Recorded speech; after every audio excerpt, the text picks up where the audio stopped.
Bonjour à toutes et à tous. Aujourd'hui, en ces temps humides mais pas trop froids, il faut bien l'avouer, nous allons parler des gens balades, mais surtout de la question qui les taraude quand ils regardent leurs comprimés effervescents tels des zombies en quête de chair fraîche. Mais comment un comprimé effervescit-il? Certes, la question n'est pas en bon français, mais quand on est malade, on a du mal à aligner trois mots, même dans sa tête. Revenons donc un peu en arrière. Au-delà de principes actifs, un comprimé effervescent est composé d'un acide, très souvent d'acide citrique, et de bicarbonate de sodium.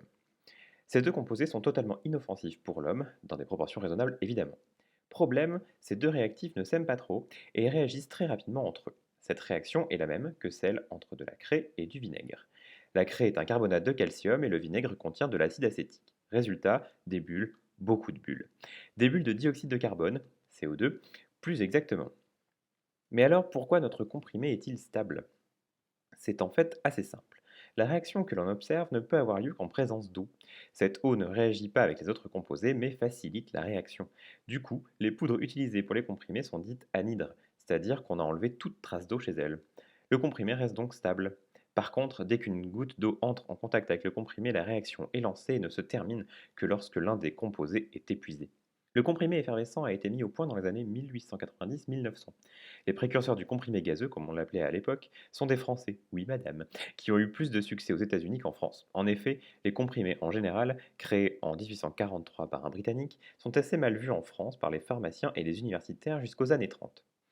Heureusement, leur côté pratique sera apprécié des militaires qui rendront ce produit commun et rangeront au placard les pilules et autres cachets.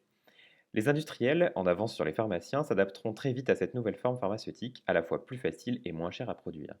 Aujourd'hui, la France est le plus grand fabricant européen de comprimés effervescents ou non. Voilà, messieurs, dames, vous savez tout sur les comprimés effervescents. Vous retrouverez nos références, dont l'histoire complète des comprimés, sur le blog.